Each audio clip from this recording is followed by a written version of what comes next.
All right, welcome back. You're watching NewsX. My name is Vineet Malhotra. Over the past few days, NewsX has put out Exam Shield campaign, and it has gained momentum. After deliberations, we presented our first charter. The government has already taken some key steps. A fast-track court has been set up to try those accused in the NEET paper leak. In addition, the updated anti-paper leak law has approved and tabled within just 36 hours, reflecting a swift legislative response. However, there are several measures that could further strengthen the system. Step 1, which is establish a permanent national examination task force. India needs a dedicated permanent task force that functions throughout the year, not just after an exam leak or major controversy. Step 2, build a multi-agency task force. The task force should bring together expertise from multiple institutions to address both security and academic challenges. Its proposed composition should include state police forces, Central Bureau of Investigation, representatives of examination conducting bodies, directors of AIIMS institutions, directors of IITs and other leading technical institutions as well. Step 3, empower the task force across states. Every state government should authorize the task force to coordinate investigations and take timely action against organized examination rackets. Strong cooperation between center and states is also a need of the hour. Step 4, fast track the construction of new medical colleges which have been stuck for years now. That is something which will also be a part of the solution in the long run as well. Currently in advanced construction, AIIMS Madurai, AIIMS Avantipura, AIIMS Majra and AIIMS Bibinagar should in fact see some hastening happening on behalf of the government. Step 5, launch a national faculty recruitment drive, a time-bound recruitment program that should be launched. Fill the teaching vacancies and make sure that the perks are high. Step 6, set a time-bound target to double medical seats, and India should adopt a clear national roadmap to substantially increase the number of seats within a particular time frame. It should not be an endless struggle, which is obviously going to befall on the students as well. Well, first up on the show, joining me is Mr. Harsh Dubey. He is a NEET aspirant. I'm going to speak to him. हर्ष, सबसे पहले NewsX में आपका बहुत-बहुत स्वागत है. हमसे बातचीत करने के लिए बहुत-बहुत धन्यवाद आपका. हमने एक चार्टर प्रिपेयर किया है हर्ष, जिसमें हम बात कर रहे हैं कि किस तरीके से एजुकेशन का एक जो वातावरण है, जो इकोसिस्टम है, उसको सुधारा जाए. आपने जो शिकायतें की हैं, मैंने आपको दूसरे नेटवर्क्स में भी देखा है. आपने भावुक तरीके से जताने की कोशिश की है कि चलिए ठीक है, ये जो नीट को लेकर जो चुनौतियां थी, ये तो एक तरह से अब खत्म होती दिख रही हैं, पर आपके मुताबिक चुनौतियां और भी हैं जो एक जनरल कैटेगरी के कैंडिडेट को फेस करनी पड़ती हैं, और इसका उल्लेख आपने बाकी नेटवर्क्स में भी किया. ज़रा सा बताइए कि सिर्फ नीट और पेपर लीक ही इशू नहीं है, रिजर्वेशन को लेकर, स्टेट रिजर्वेशन को लेकर, कॉलेज के रिजर्वेशन को लेकर भी काफ़ी मुसीबतों का सामना करना पड़ा है आपको. यस सर, जैसे अगर हम बात करें कि हमारा जो हेल्थ सिस्टम है वो 140वें नंबर पर जा रहा है. हेल्थ सिस्टम नीट से ही तो चलेगा भाई. नीट से डॉक्टर्स बनेंगे, नीट से जब डॉक्टर अच्छे बनेंगे तभी तो अच्छी बात होगी.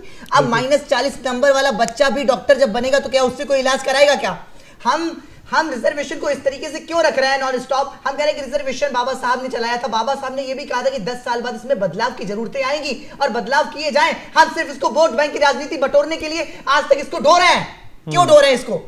हमको क्या बच्चों को अनपढ़ छोड़कर -40 नंबर पर लाने के बाद उनको सीट दे देनी चाहिए? हमें उनको पढ़ाना चाहिए. हमें उन बच्चों की 1st से 12th तक की फीस मुफ्त कर देनी चाहिए. वो जिस भी स्कूल में, जिस भी कॉलेज में पढ़ना चाहता है उसको मुफ्त शिक्षा दी जाए.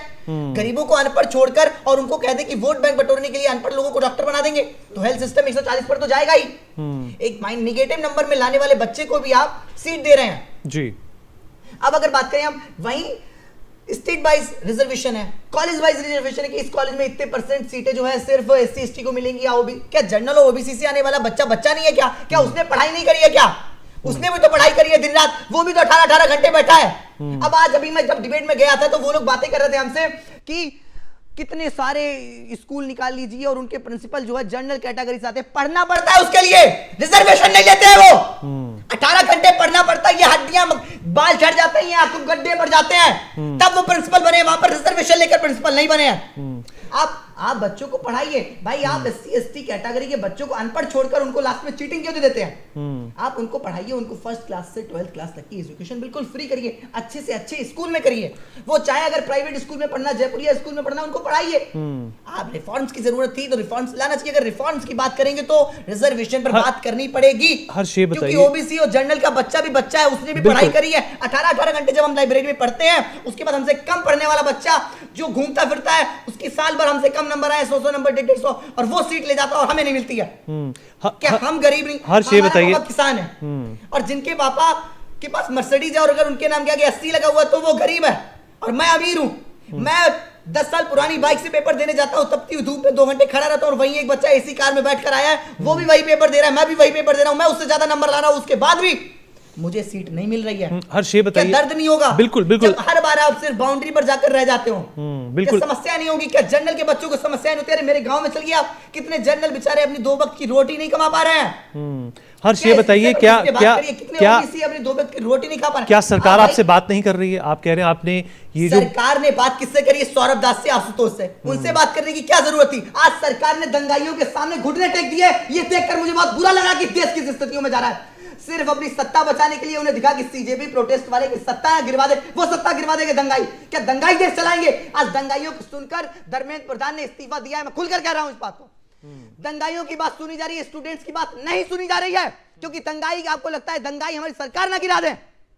हर्ष, ये बताइए, हर्ष बताइए, बिल्कुल, चलिए, शर्म लग रही है। चलिए, आप भावुक है, मैं फिर एक और सवाल आपसे पूछना चाहूंगा। सरकार को आपकी जो मांगे हैं और आपकी जो दुविधा है उसको सुलझाने के लिए क्या करना चाहिए? क्या आपको भी लगता है कि जिस तरीके से कॉकरोच जनता पार्टी ने एक फॉर्मूला बनाया, उसको सामने रखा और उनको एक तरह से कह सकते हैं कि जीत हासिल हुई, आपको भी उस दिशा में थोड़ी मेहनत करनी पड़ेगी? उनको जीत ही गलत चीज पर चाहिए थी। उन्हें जीत चाहिए थी कि धर्मेंद्र प्रधान इस्तीफा दे और मैं जो है किसी ना किसी तरीके से राजनीतिक पार्टियों में इन्वॉल्व हो जाऊं। वो मंच सजाए थे लोगों ने स्टूडेंट्स के लिए, लेकिन उस पर मंच पर आ कौन रहा है?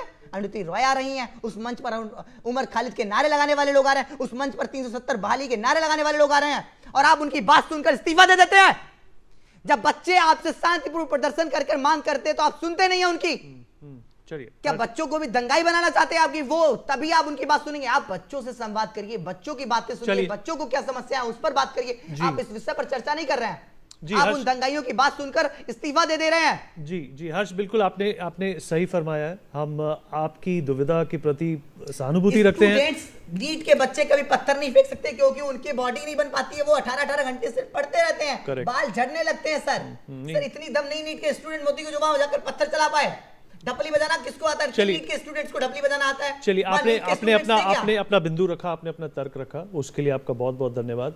आप भावुक हुए और इसकी जो वजह है वो नीट से रिलेटेड नहीं है, रिजर्वेशन से रिलेटेड है। हमारे साथ और भी मेहमान हैं हर्ष, में उनसे भी आपने जो कहा है उस पर प्रतिक्रिया लेना चाहूंगा। डॉक्टर साहब जी बैठे हुए हैं, सर को पता होगा क्योंकि आला प्रणाली तो शायद डॉक्टर ही होंगे, तो उनको पता होगा कि नीट के स्टूडेंट को एमबीबीएस कंप्लीट करने के बाद 48 घंटे ड्यूटी देनी पड़ती है। मतलब कि कहीं ना कहीं वर्कलोड इतना ज्यादा होता है, इसलिए एमबीबीएस में इतनी मेहनत करने के बाद भी बच्चे सुसाइड कर लेते हैं। मेरे दोस्तों ने ये मैसेज मेरे दोस्तों ने किया है, अभी फोन स्विच ऑफ, उनका ही मुद्दा उठा रहा हूं। उन्होंने मुझे मैसेज किया कि 48 घंटे हर काम करना पड़ता है, उसके बाद बच्चे सुसाइड नहीं करेंगे तो क्या करेंगे? क्या देश में डॉक्टरों की कमी?